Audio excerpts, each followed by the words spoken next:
Bueno, vamos a continuar el programa y lo primero que tengo que hacer es agradecer a los distintos ponentes, a todos los ponentes de hoy que han venido desde distintos puntos, que han dejado obligaciones profesionales para estar aquí en Ibiza. Afortunadamente el tiempo no les acompañará, no les enseñará la mejor Ibiza, pero hemos venido a reflexionar y a lo mejor la lluvia nos permite tener más fluidez incluso mental.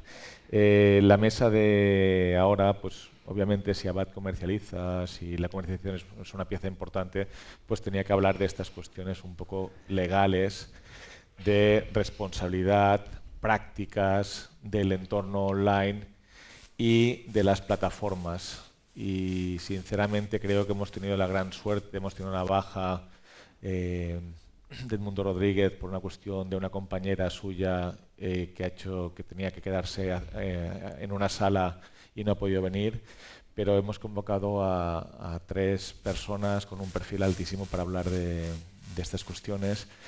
Dos Carlos, Carlos Castillo y Carlos Florit, abogados especialistas en Derecho del Turismo desde hace mucho tiempo.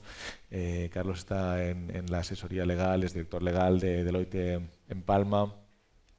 Y Carlos Florit es abogado, tiene despacho familiar y también ha sido asesor, es asesor y también formador para Viva. Los dos han participado siempre en másters e iniciativas docentes que les he planteado y lo han hecho con una solvencia increíble y desde una profesionalidad fantástica. Y luego también tenemos a Fernando Socias, que tengo que agradecerle muchísimo que hoy esté con nosotros, magistrado del Tribunal Superior de Justicia de las Islas Baleares. Y su papel a lo mejor, el rol va a ser un poco distinto al de los otros dos ponentes, porque le hemos pedido que él nos explique un poco la sentencia Airbnb. Y la sentencia Airbnb creo que es fundamental y creo que es una sentencia que se va a exportar a todas las comunidades autónomas, porque, bueno, ya la explicará él, pero es una sentencia que explicamos en las clases y es una sentencia que tenemos que hacer referencia a ella cuando nos preguntan por la responsabilidad de Airbnb, lo cual la proximidad y también su predisposición es fantástica porque de primera mano nos explicará un poco esos razonamientos a la hora de aplicar la normativa europea, que muchas veces olvidamos y que es fundamental y que también es fundamental en materia de responsabilidad de agencias de viajes.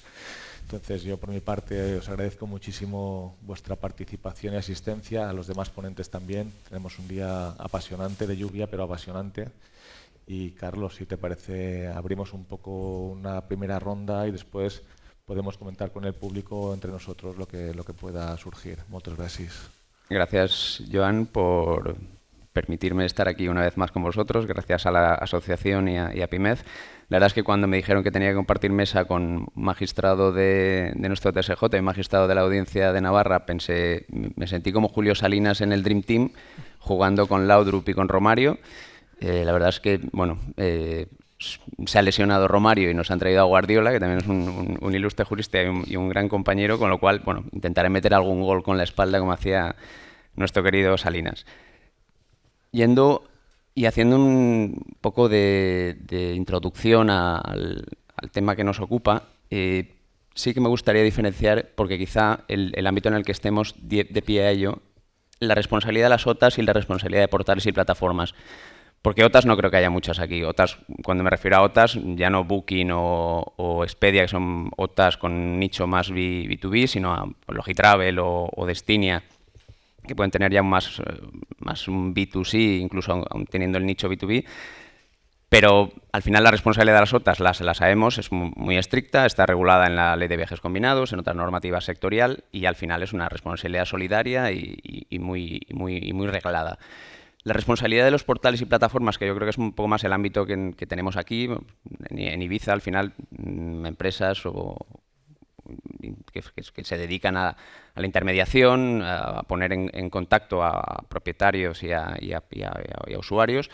Al final la responsabilidad está un poco menos regulada, por decirlo de alguna manera. Luego quizá ya entraremos en qué normativa podemos tener que regule esa responsabilidad, pero sí que es una responsabilidad, y luego iremos a la sentencia del BNB, que está un poco en el aire.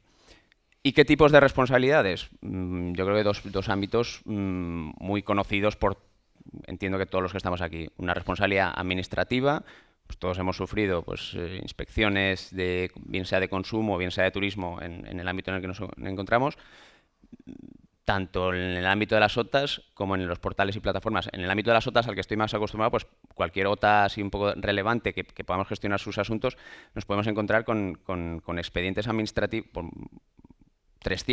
350 expedientes administrativos, ya sea informativos, de requerimientos, sancionadores, en un año. Y más en estos últimos meses con la pandemia y con todas las exigencias que ha habido de reembolsos a usuarios, etcétera. Entonces, es una responsabilidad relevante, con sanciones o hipotéticas sanciones muy graves que seguramente todos habremos sufrido o habremos gestionado, y que bueno, se encuentra regulada y ha habido algún tipo de sentencia o de jurisprudencia relativa a las mismas. Y luego la responsabilidad civil, que ya hemos dicho en las OTAs está muy regulada, pero es verdad que en el tema de portales y plataformas, pues seguramente cuando ofertemos propiedades nos encontremos en la tesitura de, oye, yo respondo, no respondo civilmente, si hay algún tipo de deficiencia en la prestación del servicio por parte de la propiedad, voy a responder yo. ¿Depende de qué? Depende de la intervención, el control que tenga en esa plataforma, depende de si tengo algún tipo de control o conocimiento de la propiedad, de sus características, o incluso en el propio contrato entre el ofertante y el usuario. ¿Puede existir algún tipo de responsabilidad entre los contratos entre los propietarios y la plataforma, entre la plataforma y el usuario? Entonces, ahí sí que se nos abre un ámbito, yo creo que muy extenso y muy cargado de reclamaciones, porque está, bueno, a la vista está de que están proliferando las empresas que se dedican básicamente, o los despachos de abogados que se dedican exclusivamente a reclamar en nombre de los consumidores o de los usuarios esas hipotéticas deficiencias en la prestación de los servicios, si ha existido un cumplimiento adecuado o no de ese contrato de intermediación o de ese contrato de alojamiento turístico. Entonces, yo creo que esos son dos ámbitos en los que deberíamos entrar y bueno, seguramente mis compañeros pues sabrán bastante más que yo y nos podrán echar un cable en las dudas que podamos tener al respecto. Carlos, ¿qué quieres tú? Bueno, lo primero, muchas gracias por la invitación y gracias a la asociación por la hospitalidad. Bueno, yo creo que los abogados siempre estamos acostumbrados a tener los problemas desde todos los puntos de vista. Un día te viene un consumidor que ha comprado un viaje en una agencia de viajes y ha tenido un alojamiento, un problema, y otra vez te viene la agencia de viajes que es el consumidor que le demanda, y otras veces es el alojador que se ve como responsable final, incluso que se ve como responsable final de una agencia o de un tour operador que ha indemnizado por su cuenta y ha disparado con pólvora del rey, etcétera.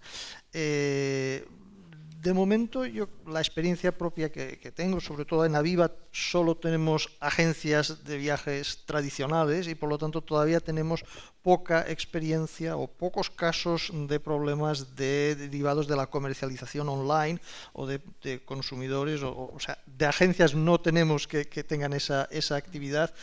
Y en cuanto a consumidores, sí que os podría comentar una anécdota de hablar con un tour operador extranjero, con un tour operador canadiense, que nos explicaba, nosotros tuvimos un problema, nos decía el tour operador canadiense, tuvimos un problema y no sé si tuvieron que cancelar precipitadamente y el viaje no salió, etcétera. Y nos dio un dato: todas las personas que reservaron por internet no hemos compensado a nadie. Y todos los que reservaron a través de agencia, a estos los hemos tenido ya que indemnizar a todos. Creo que la comercialización online al final llegará a tener todo el grado de seguridad que el legislador busca para el consumidor del producto en comercialización tradicional. Pero en la comercialización tradicional está todo muy claro. Tú vas a la agencia de viajes de la esquina y esa persona te responde, y como hay una responsabilidad solidaria, da igual de dónde sea el tour operador, la compañía aérea, el hotel, el alojamiento, al final el agente responde y ya pondrá en marcha la cadena de repetición. En la cadena online, de repente yo me encuentro que he contratado a través de un portal que está en no sé qué país, un tour operador extranjero, y de entrada me es más difícil afrontar esa situación, ¿no? Supongo que para el alojador la situación puede ser un poco la inversa, es decir, si yo he tenido, o alguien me quiere reclamar, con razón o sin ella, porque también hay la experiencia de muchas reclamaciones que son abusivas, alguien me quiere reclamar con razón o sin ella, si tiene una cadena fácil de reclamación, pues la pondrá en marcha. Incluso el intermediario, es que el que está en medio su interés era quitarse de delante esa reclamación cuanto antes y yo me encontraré con que ya han indemnizado a alguien. En cambio, si la comercialización ha sido online, pues puede ser un poco más difícil llegar hasta nosotros, ¿no? Y después, quizás otra de las curiosidades que os pondría que compartiría, y eso se ha hablado antes en la primera mesa de trabajo, mucho del intrusismo, pues la dificultad que también puede significar la comercialización online para combatir el intrusismo. En un encuentro de estos con inspectores de la Consellería de Turismo en Mallorca, me comentaban que tenían un problema de un portal que comercializa casas presumiblemente sin licencia, porque las casas no aparecen en el catálogo, y como no aparecen en el catálogo, solo dice, tenemos casas en Pollensa, en este caso era Mallorca, tenemos casas en Pollensa. Y decías, muy bien, ¿y qué pasa con ese portal? ¿Por qué no vais a buscar el portal? Es que está en Polonia. Y Polonia es Unión Europea. Pero para los inspectores, de momento se había convertido en una barrera infranqueable, o que todavía no habían sido capaces de saltar, que el portal estaba en Polonia. Y como las casas no aparecían fotografiadas y no aparecían con su dirección, etcétera, tenían el problema de cómo avanzamos para competir con el intrusismo. Polonia es Unión Europea, pero ya no os digo si el portal aparece en Moldavia y cómo vamos a sancionar, cómo vamos a ejecutar una sanción, cómo vamos a investigar, etcétera, etcétera. También son retos los de esa comercialización online que al final el legislador encontrará una forma de darles cauce en beneficio, en este caso, del que está cumpliendo las normas frente al intruso o en beneficio del propio consumidor.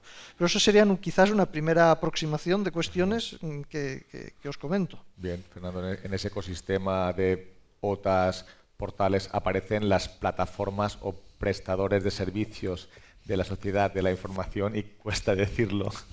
Y el gobierno en su momento prende una cruzada contra Airbnb, le sanciona, se recurre y el TSJ tiene que analizar toda esa normativa. ¿Nos cuentas un poco esas reflexiones, ese íter y ese fallo para entender qué es Airbnb? Sí, buenos días, Juan, buenos días, y primero, gracias a Pimez y a Abad por invitarme.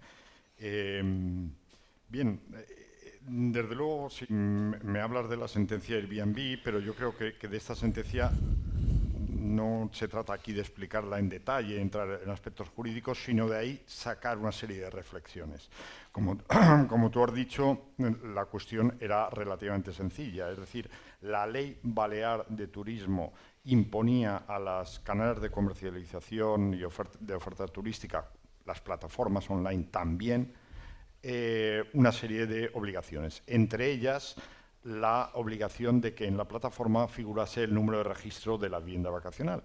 Lógicamente, esto es un mecanismo muy eficaz para controlar el intrusismo, es decir, toda aquella vivienda que no estuviese registrada, pues no podía acceder al gran instrumento de Airbnb o otras plataformas. Por tanto, la inspección turística desplazaba su función o se apoyaba su función en que las plataformas online realizasen un filtro de control. Desde luego, esto sería un instrumento fantástico para erradicar el intrusismo, que me ha sorprendido de las cifras del 40%, se habla en Ibiza. Desde luego, esto es un problema bastante grave. Desde la visión del legislador balear o desde el ayuntamiento o desde la isla del Consell, de los servicios de inspección, es perfectamente comprensible el querer utilizar las herramientas de esas plataformas y obligar a esas plataformas a una serie que impongan una serie de control, por lo que decimos, porque es muy eficaz. Pero esta visión, que es muy respetable y que yo la comparto y la entiendo perfectamente y creo que todos la podemos entender, luego choca con otro plano, que es la visión de la Unión Europea o la visión de las directivas de la Unión Europea. ¿Cuál es esta visión de la Unión Europea que va en contra de esa visión local? La visión un poco a brocha gorda vendría a ser que, como resulta que en el sistema anglosajón y especialmente el americano viene a funcionar un sistema algo así como en la creación de empresas, de que todo está permitido salvo que esté prohibido, ante esa facilidad de creación de empresas y de innovación y de creación de nuevos instrumentos sin restricciones ni cortapisas administrativas o muy ligeras, pues por eso está Google, por eso está Amazon, por eso está Airbnb, por eso. Y la Unión Europea, que se da cuenta de eso y que su sistema, sobre todo el sistema continental y más especialmente el latino, es el contrario, todo está prohibido, salvo que obtengas la licencia que te lo permita, y entre tanto no tengas la licencia no puedes hacer nada. Eso supone pues correr en desventaja. Unos corren dopados y otros corren atados. Y en esa visión la Unión Europea pues saca una serie de directivas, la directiva de servicios, la directiva de comercio electrónico, que tienden un poco a asimilarse al sistema americano, es decir, que haya más libertad, más facilidad de creación de empresas y de instrumentos, herramientas y servicios. Y para ello ha de eliminar los controles, y ha de eliminar los controles nacionales, porque si no, pues no se compite Empieza con la directiva de servicios. Bueno, la directiva de comercio electrónico incluso era anterior, y en esas directivas o esas normativas europeas vienen a establecer en el sistema de las plataformas online un criterio, que es que la plataforma que no interviene en el contenido de lo que se publica, que es simplemente un tablón de anuncios, no tiene la obligación de controlar, a trazos gruesos, no tiene el deber de controlar la legalidad de aquello que se publica, en términos generales. No se le puede exigir a la plataforma que efectúe un control de los contenidos. Desde este punto de vista, si se considera, siempre que sea una plataforma, ya digo, puramente neutra, que se dedica a publicar lo que el anfitrión, en este caso, publica de cómo es su vivienda, cuelga ahí sus fotos, dice qué metros tiene, qué características, qué es lo que quiere cobrar, y Airbnb simplemente lo pone en el panel, como si fuese en el panel de anuncios, y el que quiera se pone en contacto con el anfitrión, el cliente, y de alguna forma, a cambio de comisión, por supuesto, no hace más que anunciar. Una posición que llama el Tribunal de Justicia de la Unión Europea una función puramente neutra. Pues si la plataforma es de este tipo, de simplemente de anunciar, la directiva de servicios dice, la directiva de comercio electrónico dice que no tiene obligación de controlar. En consecuencia, aquello que imponía o impone la ley balear, que es decir, plataforma, usted si publica anuncios de viviendas vacacionales, asegúrese y obligue que se inserte el número de registro, es decir, solo las legales, y si no lo hace, comete una infracción y yo le sancionaré, como así ocurrió, le apercibieron, no cumplió y me parece que la sanción fueron de 300.000 euros, pues Airbnb recurrió y invocó la directiva europea y dijo, yo no tengo obligación de comprobar que la vivienda que se anuncia es legal. Pues esa es la tensión entre la normativa europea y la normativa balear. Y como no podía ser de otra forma, tuvimos que hacer preponderante la normativa europea. Y por eso se anuló la multa. Airbnb no tenía obligación de comprobar o asegurarse que las viviendas que se anunciaban en Baleares tenían número de registro. Bien,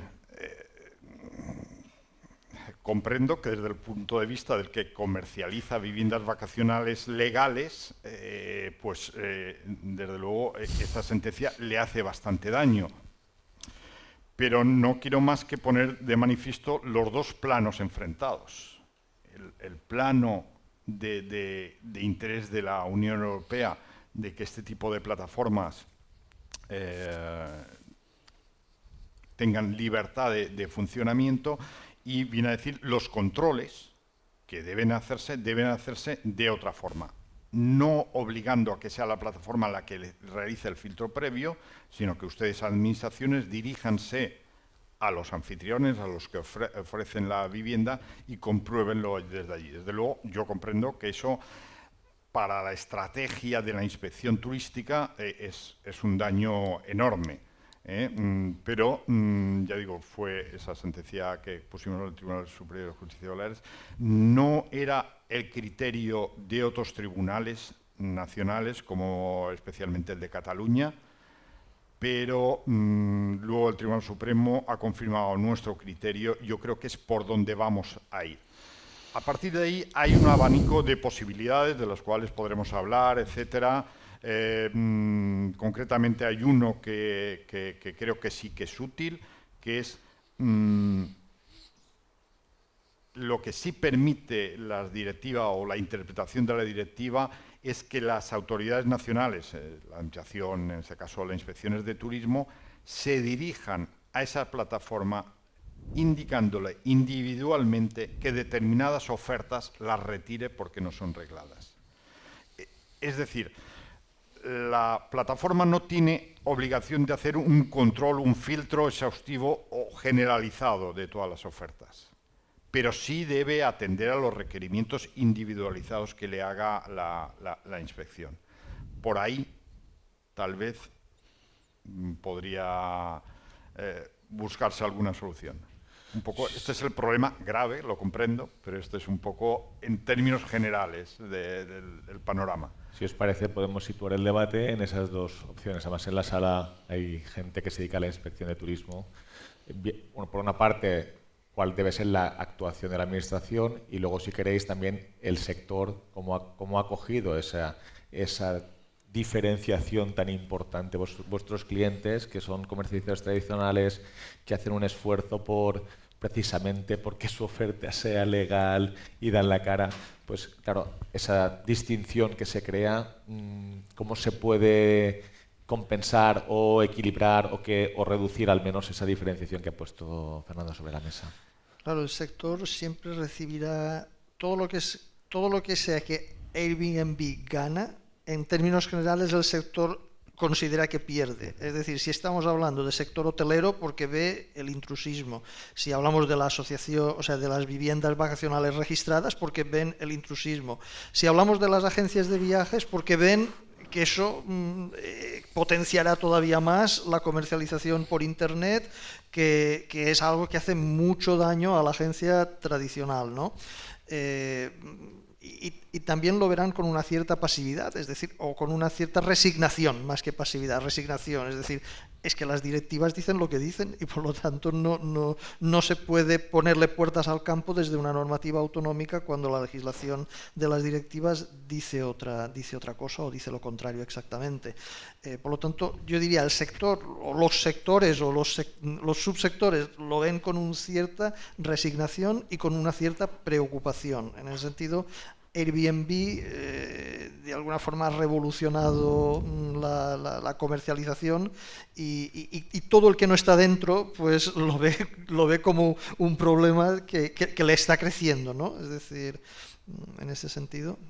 ¿Hay alguna oportunidad, Carlos? No sé cómo. Es complicado. Yo ya lo comentaba antes que al final este tipo de plataformas, las responsabilidades, de hecho está incluso regulado aquí en la Ley 34/2002, artículos 13 y siguientes, las exenciones de responsabilidad. Al final, si entras en las circunstancias que se contemplan en esos artículos, pues estás en el llamado puerto seguro. O sea, si no ejerces facultades de control y simplemente te limitas a poner esa plataforma en manos de propietarios y de usuarios, pues difícilmente vas a tener esa responsabilidad, con lo cual Aquí yo entiendo que pasa por cumplir la norma o, como bien comentabas, que las distintas actividades de inspección pues determinen qué oferta no es reglada y lo pongan en conocimiento de estas plataformas a efectos de que sí que las procedan a su retirada. Porque al final entendéis que las plataformas no van a ser equiparadas a intermediarios turísticos, o es decir, nos quedamos con esa PSSP y nos quedamos tranquilos, que es el tablón de anuncios, entonces el anunciante es responsable. Y claro, y luego, Fernando, la administración tiene que leer muy bien esos requerimientos. Si también falla y en el procedimiento, vosotros tumbáis muchos procedimientos por defectos formales y por no aplicar incluso por no aplicar la normativa administrativa como procedería. Sí, pero también las plataformas ofrecen una ventaja a la inspección. La inspección clásica, cuando no había plataformas o cuando empezaron las plataformas, la inspección de turismo clásica, eras el inspector de turismo que sale del despacho y va a hoteles o a viviendas y comprueba, generalmente a denuncias de vecinos, porque el mejor servicio de inspección son los vecinos, esto está clarísimo. Así es. Y que, claro, pues en una mañana podrá hacer, no sé, 2, 3 inspecciones. Hoy en día, delante del ordenador, con una plataforma cruzando los datos, ahí hay mucho trabajo por hacer y me parece que se ha hablado de ese instrumento que se quiere crear por ahí. Ahí está la vía de salida o el futuro de la inspección, es decir, tener los datos de la plataforma, que los tenemos fácilmente en el ordenador, con los datos de las denuncias que podamos tener y con ahí cruzarlos. Por tanto, la labor de inspección ya no es tanto salir, que también, sino que previamente realizar un trabajo que las plataformas facilitan ese trabajo porque publicitan esas viviendas, con lo cual sí coincide con las denuncias, etcétera. Por tanto, también son un instrumento para la inspección, en ese sentido.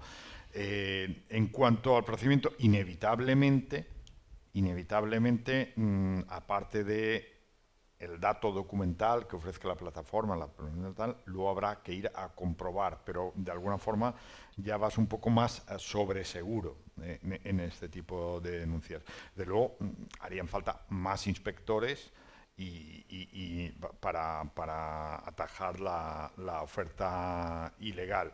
Pero yo digo, la idea es que las plataformas también ofrecen una ayuda para la inspección.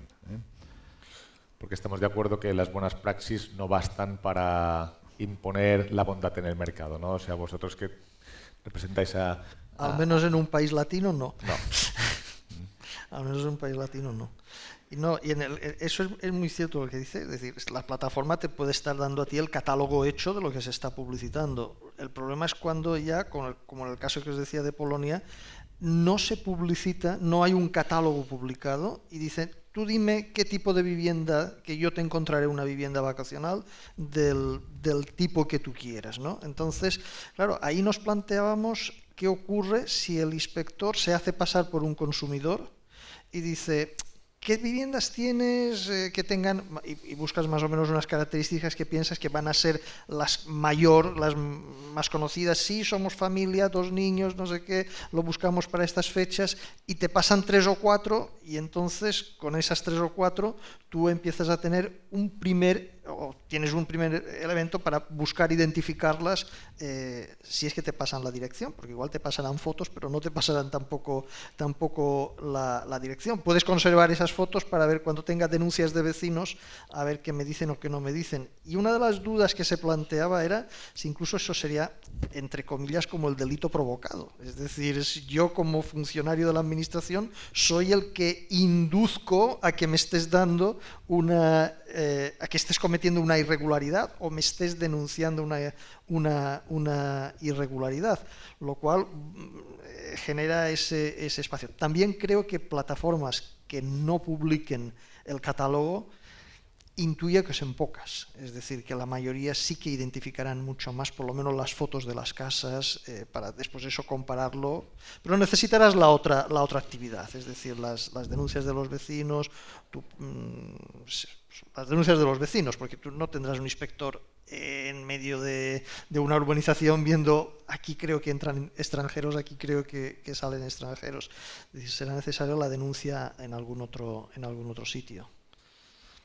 Como herramienta para propiciar más seguridad, esas exigencias de información que vienen detalladas en distintas normativas, sobre todo a partir del decreto 1/2007, ¿pensáis que bastan? O el binomio responsabilidad solidaria, todos los que pillemos más información, ¿es suficiente o deberíamos dar un paso más, deberíamos buscar nuevos mecanismos? El sector ya está tan agobiado que dice, por favor, a mí déjame tranquilo y vete a los otros a meterles caña. ¿Cómo lo valoráis? Bueno, al final, hablando de responsabilidad y de reclamación, la falta de información o el no facilitar toda la información que la normativa te exige, el artículo 97 de la Ley de Consumidores y Usuarios, pues al final es una fuente de conflictividad, al margen de lo que comentábamos de la sentencia del BNB. Y de hecho, una de las inquietudes del panel anterior era la política de cancelaciones, la flexibilidad o no. Al final eso debe informarse, y entiendo que todos lo informamos en los contratos, y entiendo que los contratos se preparan de forma que quede bien claro cuál es esa política de cancelación que preocupa y mucho. Y de pagos también. Y de pagos, ¿no? Efectivamente. De hecho, una gran parte del volumen de reclamaciones que tenemos en las OTAs viene derivado de cancelaciones injustificadas, incluso ya abonado el anticipo ese que comentábamos antes del 50% o una reserva no es reembolsable, pero hay un retroceso de tarjeta, con lo cual tú ya te ves abocado a iniciar una reclamación contra el consumidor. No es que el consumidor te reclame a ti la devolución de la reserva, sino que hace un retroceso en la tarjeta, con lo cual ya te ves abocado a esa reclamación. Entonces, pese a que esté regulada en los contratos, pues se da esa situación de litigiosidad. Es verdad que una de las excepciones al derecho de cancelación de los usuarios es precisamente el alojamiento turístico. Está excepcionado en la Ley de Consumidores y Usuarios, porque al final se trata de estancias cortas en un periodo determinado. Entonces, por eso mismo se excepciona. Entonces, yo soy partidario de esa flexibilidad que comentaban antes, y con la pandemia es verdad que se ha generalizado y está ahí. Ahora bien, muchas de esas cancelaciones, y la práctica lo dice, son abusivas. Alego fuerza mayor de que tenía una enfermedad, que tenía un episodio de lo que sea, que no he podido viajar por cualquier circunstancia. Y, oye, te tengo que devolver lo que me has abonado, cuando realmente me habías pagado ese 50%, y en muchas ocasiones se considera incluso como arras penitenciales. Estoy facilitando ese 50% precisamente porque si lo cancelo, lo pierdo. Entonces, bueno, yo creo que esa es una inquietud que pueden tener aquí en el foro en el que nos encontramos, y es una de las múltiples reclamaciones, responsabilidades que se pueden derivar a las plataformas y a los portales que se dedican a la intermediación, y que no simplemente se dedican a poner en contacto y tienen esa neutralidad tecnológica de la que se habla, en cuyo caso la responsabilidad se diluiría, sino realmente que tienen una intervención activa en el contrato y en la comercialización y en el contrato entre el ofertante, entre el propietario y el usuario. Entonces eso hay que tenerlo en cuenta y regularlo bien en los contratos, y bueno, en caso de que existan reclamaciones, pues saber que hay argumentos de defensa. Yendo un poco ahora a lo mejor, y abriremos el debate al público porque seguro que habrá alguna pregunta, antes de a lo mejor entrar en algún punto contractual donde se podría, bueno, y luego está si los contratos realmente, tanto por el consumidor sobre todo, son repasados en lo que son los términos y condiciones. No, porque vamos a clic también como consumidores, vamos a clic, precio, tal, no leemos la letra. No, al final es verdad que mucho consumidor se queja cuando interpone una reclamación de que no se le ha informado o que de que los términos son claros, cuando en el momento en que suscribe el contrato no hace ningún tipo de manifestación o argumentación en ese sentido. Entonces, bueno, al final ese tipo de cláusulas, pues la normativa te dice que tienen que ser adecuadas, los gastos de cancelación pues tienen que ser adecuados, razonables, ajustados, entonces... ¿Lo son? Pues normalmente sí, se entiende que sí. Eso es el sector los armonizados, ¿verdad? O sea, ahí el sector más o menos ya juega dentro del decreto 1/2007 las cantidades que indica y creo que el sector lo tiene bastante metabolizado. Y después también los contratos no pueden prever toda la casuística que en la práctica se da. Es decir, decimos fuerza mayor.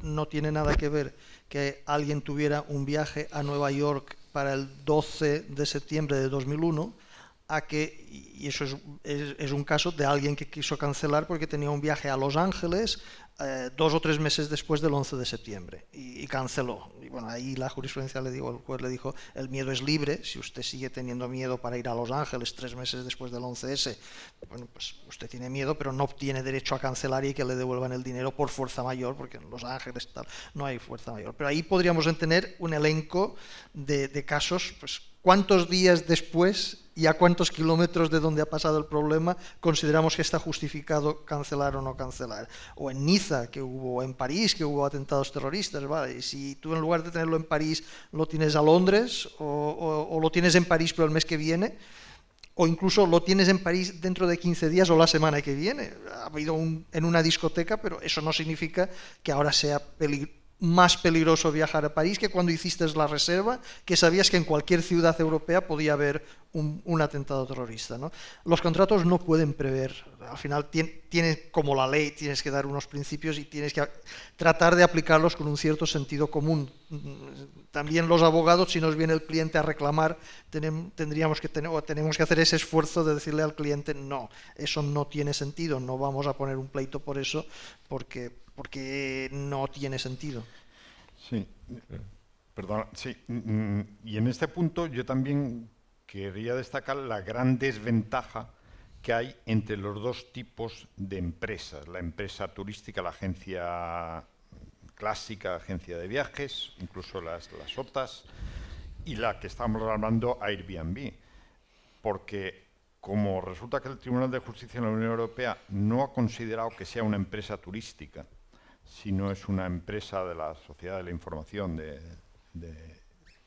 pues no está sujeta a esos niveles de responsabilidad y a esos niveles de compromiso de los cuales hasta ahora estamos hablando. Con lo cual, el desequilibrio de fuerzas todavía es mayor. En el ejemplo que hablamos de la sentencia, pues esto de la obligación de insertar el número de registro, es decir, obligación de solo comercializar las viviendas vacacionales legales, ese principio se aplica con toda su extensión a las agencias ordinarias, digamos, incluso las online, las que sean agencias turísticas. El tema es, si consideramos que determinadas plataformas no son agencias turísticas, como consideran que no lo es Airbnb, pues evidentemente el régimen de responsabilidades a todos los niveles está totalmente desequilibrado en favor de Airbnb, por supuesto. Que curiosamente el Tribunal de Justicia de la Unión Europea dio un tratamiento a Uber de empresa de transporte y en cambio Airbnb, yo no sé si eso fue el lobismo, allí siempre yo creo que habrá un gran misterio que... Efectivamente, de eso se podría hablar mucho. La Unión Europea hace una disección entre lo que son empresas puramente de servicios de la sociedad de información, de empresas que son sectoriales, bien de turismo, de transporte, y por ejemplo en el caso de Uber, que podríamos decir es una especie de Airbnb, que pone en contacto el que tiene un vehículo dispuesto a trasladar gente con el que quiere ser trasladado. Y simplemente anuncia, aquí hay una persona que te puede trasladar, si tú quieres, ponte en contacto, págale esto. De alguna forma sería similar a Airbnb, pero en ese caso el Tribunal de Justicia entendió que no, que allí Uber hacía algo más que poner simplemente el anuncio de una persona, sino que controlaba el producto. es decir, controlaba que el transportista tuviese un vehículo en determinadas condiciones, le imponía determinadas condiciones de tipo de vehículo, de tipo de zona, etcétera, y de alguna forma intervenía en el sector del transporte. Era de alguna forma una empresa de transporte y por tanto se le aplica la normativa nacional de transporte. No lo entendió así en Airbnb. De luego son cuestiones de matices y que la frontera no está muy clara, desde luego. Sí, al final es lo que comentaba anteriormente de la intervención activa y la neutralidad tecnológica. En el caso de Uber sí que existe, o parece que existe esa intervención activa porque Uber cobra, tenía cierta disposición sobre los medios materiales, y es lo que nos podría pasar aquí.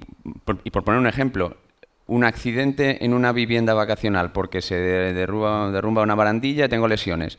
Si la he contratado a través de Airbnb, la plataforma entiendo que no responderá el propietario, en su caso el seguro. Si la he contratado a través de un portal o plataforma de aquí, que ese portal tiene la vivienda en exclusiva, ha intervenido en el cobro del precio, ha intervenido en el contrato suscrito entre ambas partes, ha intervenido en la publicidad y la ha modificado respecto a la que tenía.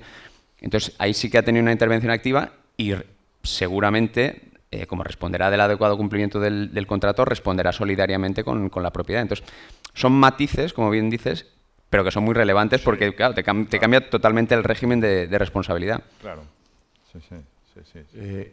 Yo a esto os preguntaría, y luego si queréis pasamos ya al público y dejaremos a Fernando aparte para no comprometerle. ¿Pensáis que la judicatura, que yo creo que ya tiene un buen acopio de sentencias, audiencias provinciales, Tribunal Supremo, nos ha dado buenas herramientas para entender, para explicar, para defender esos casos de responsabilidad? ¿Os sentís cómodos vosotros con el material judicial o jurisprudencial que tenemos y que se ha venido elaborando en los últimos 20, 30 años? ¿Cómo os sentís con esas interpretaciones? Yo diría que no, yo diría que sí. Yo te diría que tengo la sensación de que el consumidor siempre es muy protegido y que hay muchos casos de reclamación abusiva que no somos capaces de demostrar el abuso, pero que muchos consiguen más éxito del que probablemente merecerían. Y es así, lo cual también probablemente significa que he llevado más pleitos al otro lado que como consumidor. También es probable, ¿no? ¿Pero crees que hay un celo protector del consumidor? Yo creo que lo vemos. Es normal, es normal. La parte es decir, débil, la parte contractual débil. Ninguno diríamos que queremos que el consumidor tenga unas cargas procesales superiores por ley. No, es la parte débil y es la parte que ha de ser protegida. Pero eso probablemente provoca que haya casos de abuso por parte de... Más de lo que... Y luego eso es una pregunta que podríamos extender a los operadores de la sala. El consumidor busca ya su ventaja legislativa y busca su... o sigue siendo... Porque yo lo que sí tengo muy claro es que el consumidor ya no podemos entender como aquel señor ingenuo, pasivo, que no conoce nada y creo que también la normativa ya está diciendo el consumidor ya puede informarse, tiene que estar medianamente informado a determinados perfiles, ya dice usted, ya maneja Internet con una cierta solvencia, usted puede comparar, usted puede... El consumidor... Posiblemente el consumidor español no es el peor en ese sentido. El consumidor británico ha sido mucho peor y en el sector turístico hemos vivido casos dramáticos. Creo que fue entre el 16 y el 17 o entre el 17 y el 18, por esas fechas. En Tenerife, no fue en Baleares, en un año las reclamaciones de británicos por gastroenteritis subieron un 1700%. Y la planta hotelera y de hospedación era la misma, es decir, era imposible que eso fuera cierto. Y la verdad es que un tema penal en Baleares, en Mallorca, por estafa al seguro y una reforma legislativa británica creo que topó los honorarios de los abogados, que los honorarios de los abogados ingleses, alguna vez ya lo hemos dicho en alguna de esos, en la próxima reencarnación yo quiero ser abogado inglés, es decir, provocaron que hubiera una red organizada de denuncias falsas y de reclamaciones falsas. Eso ahora está muy decaído, es decir, pero siempre el británico ha sido mucho más conflictivo que el alemán, por ejemplo. Lo de los claim farmers se soportó muchos años, realmente, hasta que cayó una o dos décadas, porque bueno, yo creo que fue la punta del iceberg, pero esas historias debieron durar o de siempre, y no había una estadística, no había unas métricas, pero...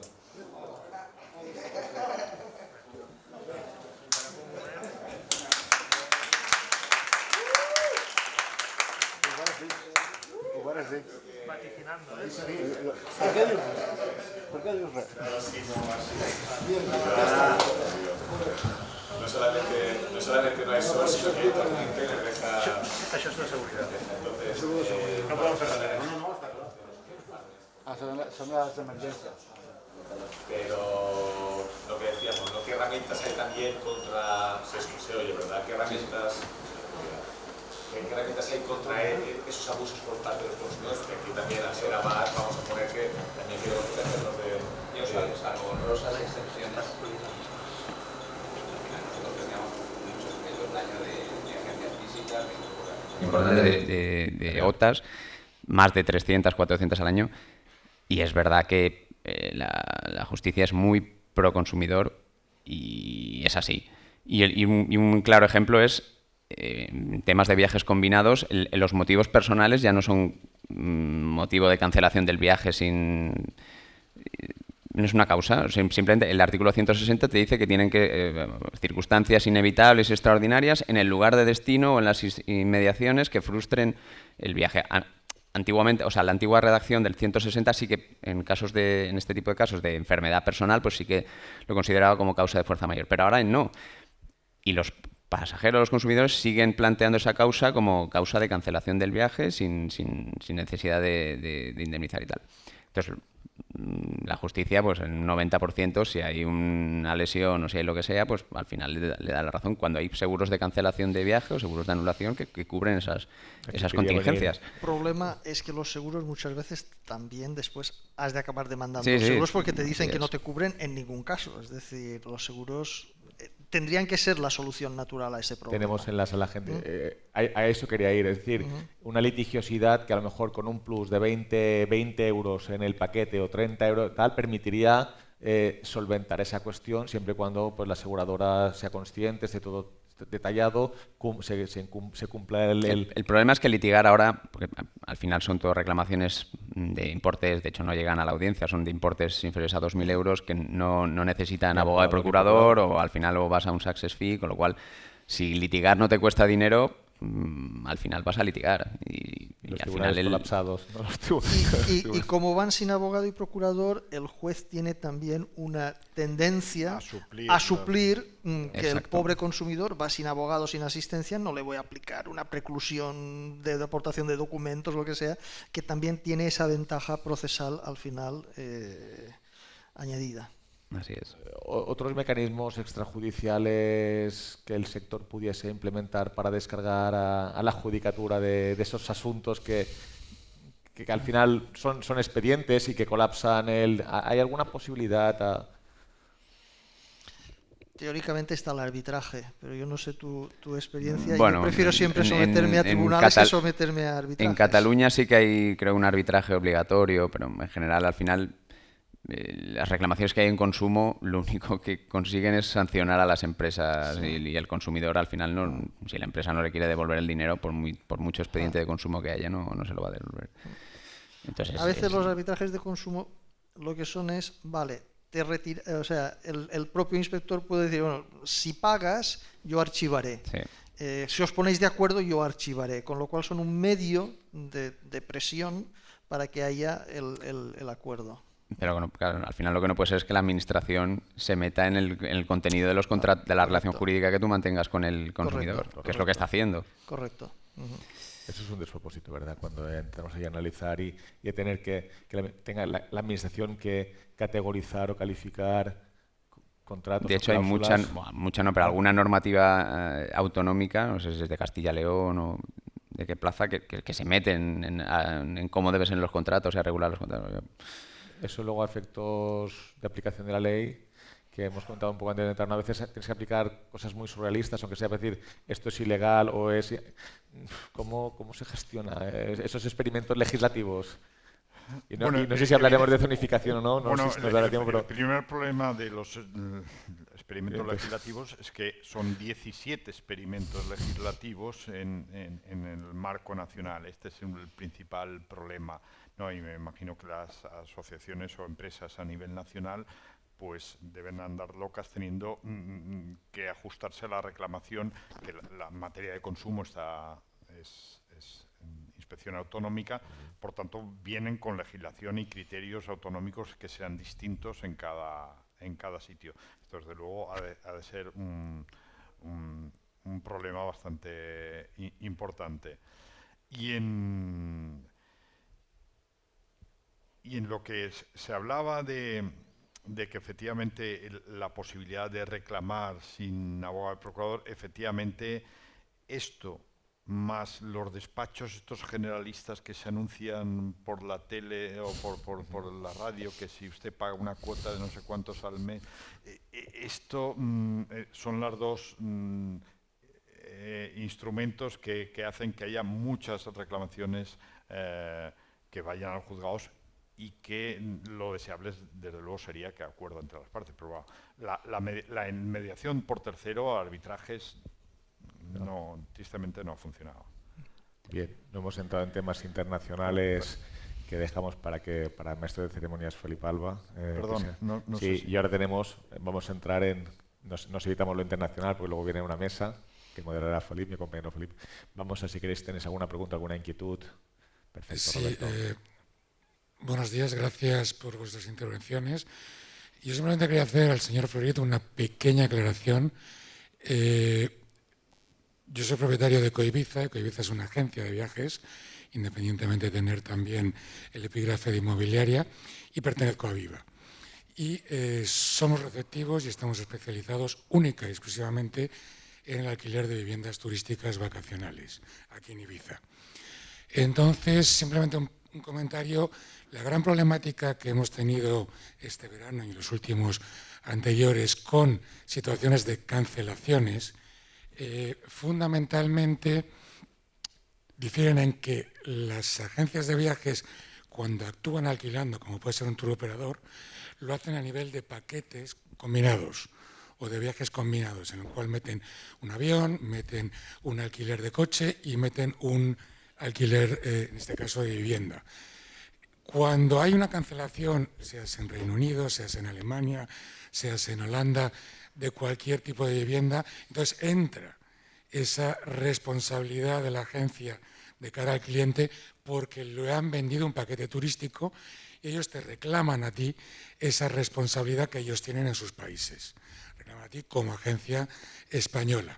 Pero la mayor parte de los casos nosotros estamos ofreciendo a través de portales, a través de agencias, a través de nuestra web, todos esos productos y simplemente es un alojamiento, con lo cual el cliente contrata en base a nuestras condiciones generales y si luego quiere cancelar tiene que atenerse a ellas independientemente de que esté de acuerdo o no esté de acuerdo, pero no lo hacemos como paquete turístico, ¿no?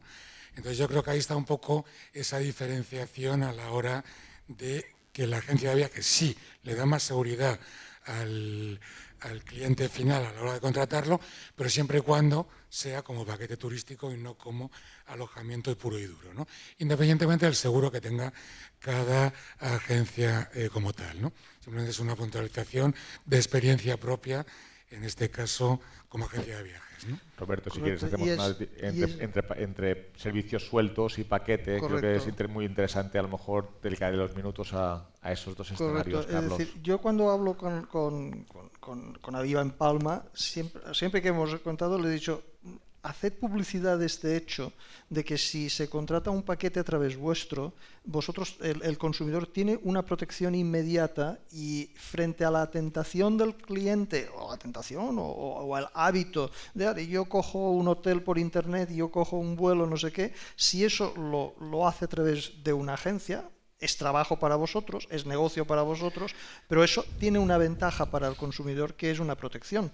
Y también importante, y eso en la formación de Aviva en Ibiza lo dijimos y en Mallorca también, es que las agencias tenéis que ser muy conscientes de que cuando vendéis distintos servicios, vosotros os estáis convirtiendo en una especie de tour operadores. Vosotros combináis un viaje. Viene el cliente y os dice, yo quiero un viaje a Madrid y ahora también cógeme un hotel en Madrid y cógeme no sé qué más. Estáis combinando vosotros servicios y no habéis vendido un servicio suelto de avión y un servicio suelto de alojamiento, sino que vosotros habéis combinado y habéis convertido el viaje en un viaje combinado, con el agravante de que vuestro derecho de repetición va a ser mucho más difícil. No tenéis un tour operador que ha hecho un paquete turístico y vosotros habéis vendido ese paquete turístico como minorista, sino que vosotros al vender dos servicios turísticos importantes, alojamiento y transporte, habéis combinado el viaje y habéis pasado a tener la responsabilidad de la ley de viajes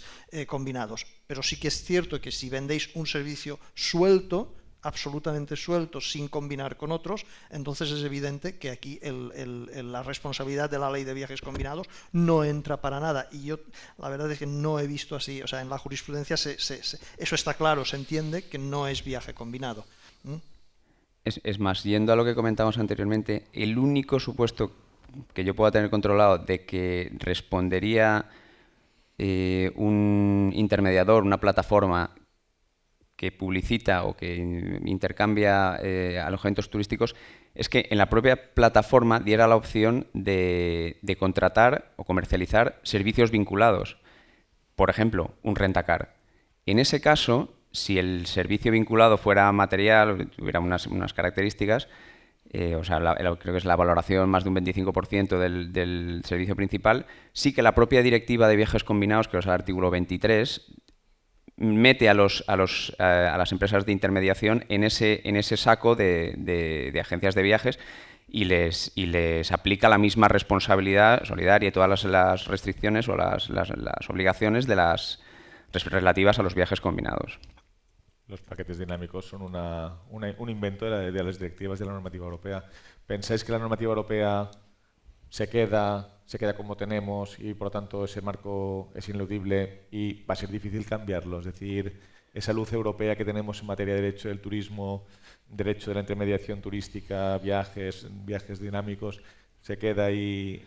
Yo creo que está en vías de modificarse. Bueno, el mero hecho de ya no en la normativa europea, pero en la española está en vías de modificarse la responsabilidad solidaria esta de las agencias que tanto daño les ha hecho, sobre todo en la pandemia. Hay un anteproyecto de ley del Ministerio de Consumo que va en el sentido de oye, usted va a responder en función del ámbito de gestión que usted haya adoptado en el viaje. O sea, ¿usted por qué va a responder de que al hotel se le haya caído el techo y haya la agencia de viajes o que los servicios de comida del hotel sean deficientes y no hayan colmado sus expectativas? Yo, agencia al final...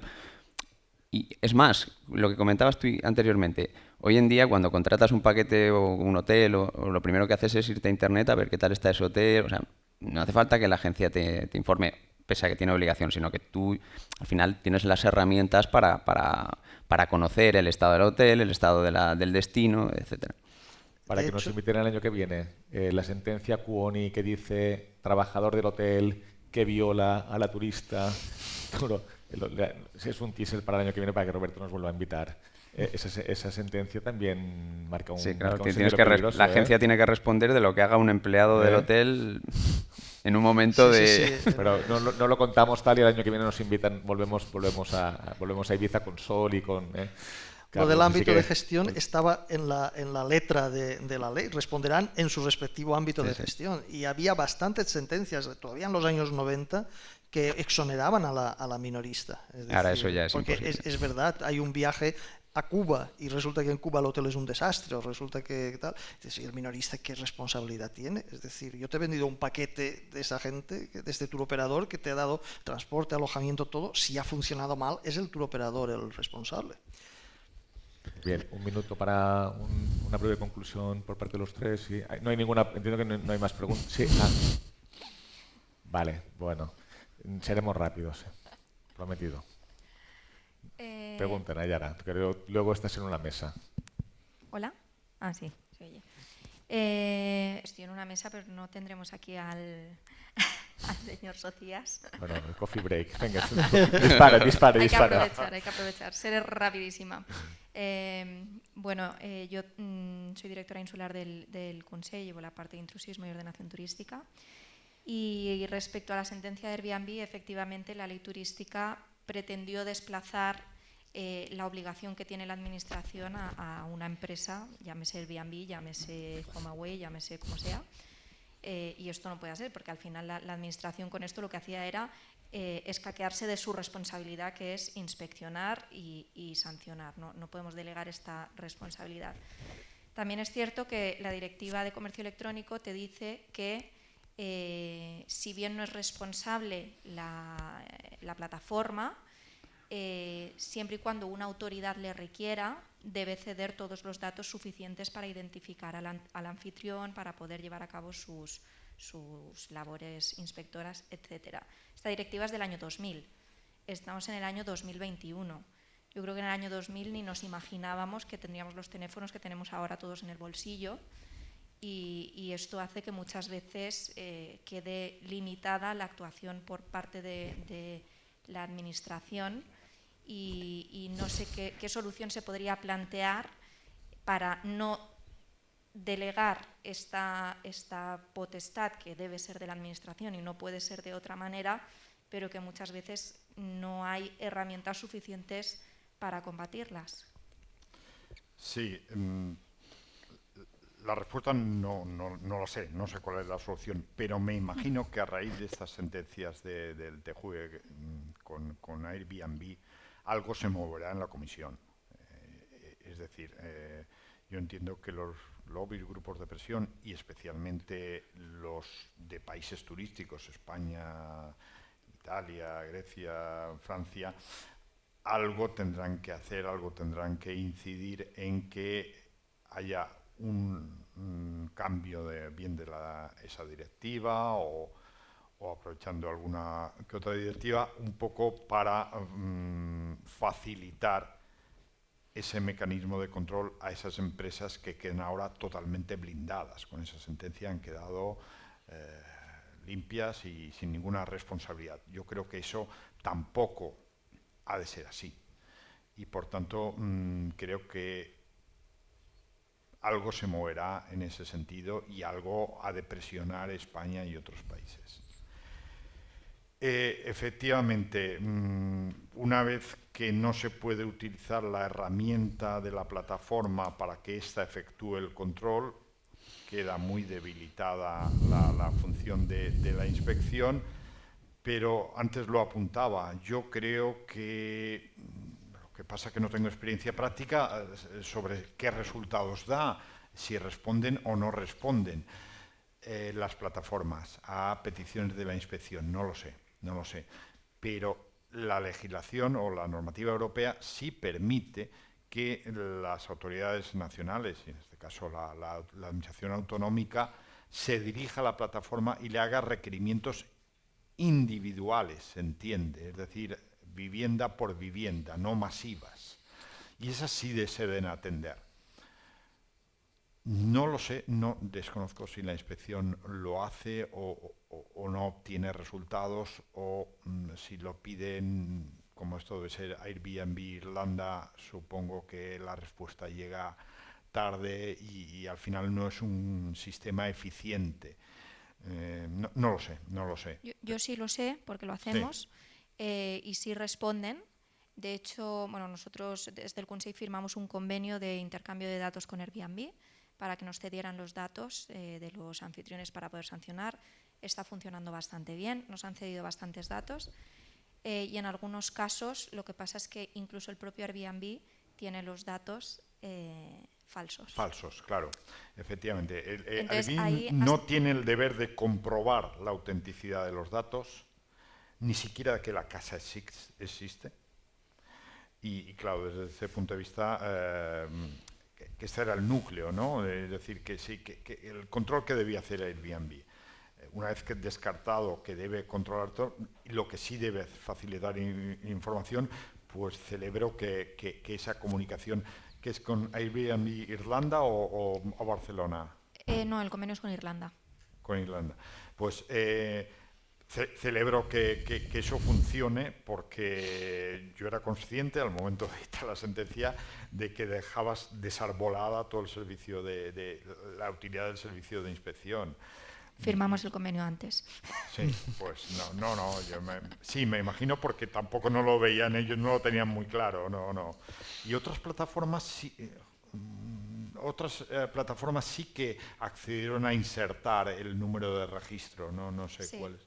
HomeAway puede Sí, ser. HomeAway lo hace. Sí. Booking y HomeAway generalmente son bastante serios en este sentido. El más conflictivo siempre ha sido Airbnb. Airbnb. Sí. Pues nada, celebro que al menos por esa vía haya una salida. Sí. Gracias. Bueno, pues con un halo de esperanza. Bueno, hay una última pregunta. Pues no tengo una pregunta, solo un comentario, porque el hecho de las grandes plataformas ya no son consideradas empresas turísticas, no tienen ninguna responsabilidad de controlar la oferta, ¿por qué tiene que ser una desventaja para las empresas que sí son consideradas empresas turísticas, como los socios de la ABAT? Yo lo veo como una ventaja por el consumidor, si puede elegir a dónde va a contratar una casa vacacional, quiere un buen servicio y quiere seguridad, no quiere contratar algo que no existe, no es legal, no hay ninguna responsabilidad si algo va mal. Entonces no creo que nosotros tenemos que tener miedo o que es una desventaja para nosotros. Pero esa idea se tiene que vender. Y porque el cliente mayoritario va al precio y a la facilidad. No, el cliente de Ibiza no, por eso estoy diciendo, Pues, estoy hablando para la sociedad. Si va exclusivamente a la facilidad y al precio, pues evidentemente bueno, no capta las esa gran ventaja que ofrece cobran porcentajes que son iguales que las empresas aquí. Sí. Entonces, pues Tolo, sí. Bueno, yo creo que las buenas prácticas al final también te atraen mercado y Bueno, no al final se hace mal, sino tú ser legal, con buenas prácticas, buen client relation y todo eso. Lo comentábamos con Carlos antes tomando el café. Si hay que contratar un viaje un poco sofisticado, qué mejor que una agencia de viajes o una OTA, que al final te van a dar información, te van a dar trato, y al final sabes que si pasa cualquier contingencia van a responder. Sabes dónde ir. Tienes una puerta, tienes un desk, tienes... Tener interlocutor. Tienes un interlocutor. Exacto. Pablo, si quieres ya la última intervención y pasamos a la... Al final también es un poco una reflexión respecto al legislador y muchas veces a esa diarrea legislativa que tiene, ¿no? Porque sobre todo estamos viendo respecto al sector de las viviendas de uso turístico a nivel nacional, pues diferentes sentencias. Hemos visto la última de la zonificación de Palma. La propia Ley General Turística, la 6/2017, ya no solamente respecto a esa sentencia Airbnb a la que hacían referencia, hay también dentro de esa ley, que esa ley está denunciada frente al Tribunal de Justicia de la Unión Europea, hay una serie también de artículos de la ley que van contra derechos, es decir, el hecho de la autorización del 51% para los edificios plurifamiliares, es decir, es que realmente las Islas Baleares no tienen competencia desde el punto de vista de la ley de propiedad horizontal, ¿no? Muchas veces es esa crítica, ¿no? Vemos también, por ejemplo, en Barcelona, la modificación del PUT, ¿no? del Plan Especial de Habitatges Turístics y del PUAT.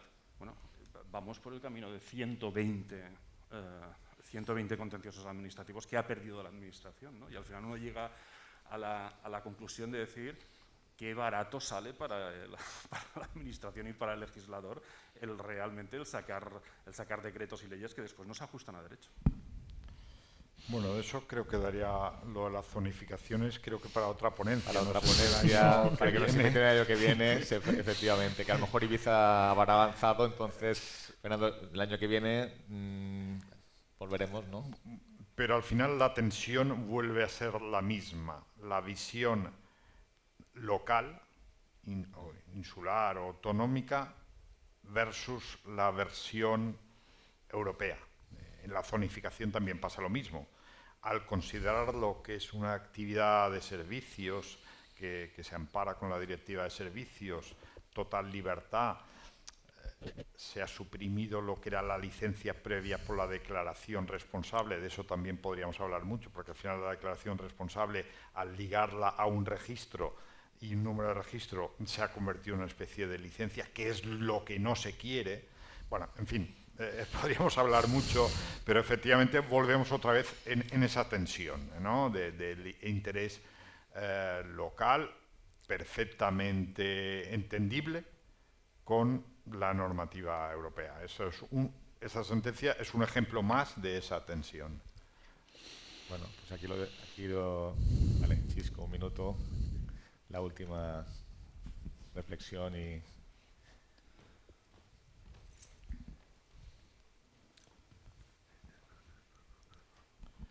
Buenos días. Yo quería comentar que yo lo que observo por parte de la Administración, y siempre hablando del legislativo, es que hay una escasa técnica jurídica, concretamente en la Ley 8/2012, donde, por ejemplo, se establecen puntos importantes como, por ejemplo, un máximo de viviendas que se pueden alquilar. En cuanto uno se excede de las 3 viviendas, ya no le permiten alquilar. Que tenga también limitaciones también establecidas por la Ley 8/2012 y con las modificaciones posteriores, de que las viviendas de 60 días solamente se pueden alquilar durante 2 meses al año y que no pueden ser meses seguidos, sino tienen que ser uno de verano y otro de invierno o de primavera. Esto a mí me parece completamente una incongruencia absoluta. Que el hecho de eso por una cuestión. Y después la otra que ha comentado Carlos, que es referente a la figura no del agente provocador ni del agente infiltrado, sino de la posibilidad y la facultad que tiene la Inspección de Turismo para, con identidad oculta, pueda realizar contrataciones de bienes o servicios. Y, lógicamente, yo creo que esto es una herramienta muy buena, pero otra vez volvemos a la técnica jurídica, desastrosa y horripilante. Es decir, se establece, y se estableció inicialmente con el Decreto Ley 1/2020 con respecto al tema del turismo de excesos, se volvió a repetir esta facultad para la inspección en el Decreto Ley 8/2020 de 15 de octubre y, sin embargo, qué curioso, y supongo que el señor Social ya me contestará también, cómo diantres se establecen este tipo de disposiciones en normativas de leyes aprobadas por el Parlamento Balear para después, seguidamente, no disponer de protocolos y un procedimiento de actuación, porque infiltrarse, no hablamos de infiltrarse como agentes infiltrados, ni tampoco como agentes provocadores, pero actuar con una identidad encubierta está muy bien, pero no hay protocolos, no hay procedimientos. ¿De qué forma al final se realiza para tener una seguridad jurídica? No solamente la Inspección de Turismo, sino también el propio administrado. Eso es todo. Gracias. Por contextualizar, Chisco Rivas es amigo mío, pero también es inspector de turismo. Tenía que decirlo, Chisco. Bueno, no sé si va dirigida a mí la pregunta. Deficiente, técnica legislativa. Un poco el problema viene dado, no es fácil ser legislador, a mi juicio viene dado porque hoy en día es más fácil hacer una ley que según qué acto administrativo. Para hacer una modificación del planeamiento, por ejemplo de Ibiza, puede tirarse varios años y acabará con una disposición. Determinados reglamentos o normas administrativas requieren mucho tiempo. Hacer una ley, ya no digamos un decreto ley, basta una mañana.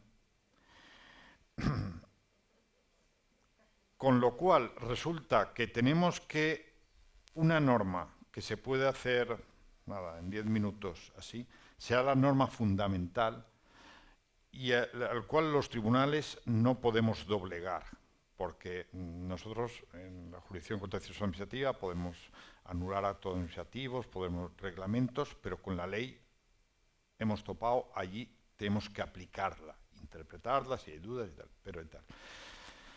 No sé si he contestado a tu pregunta, que supongo que no, pero el gran problema es la facilidad de hacer leyes.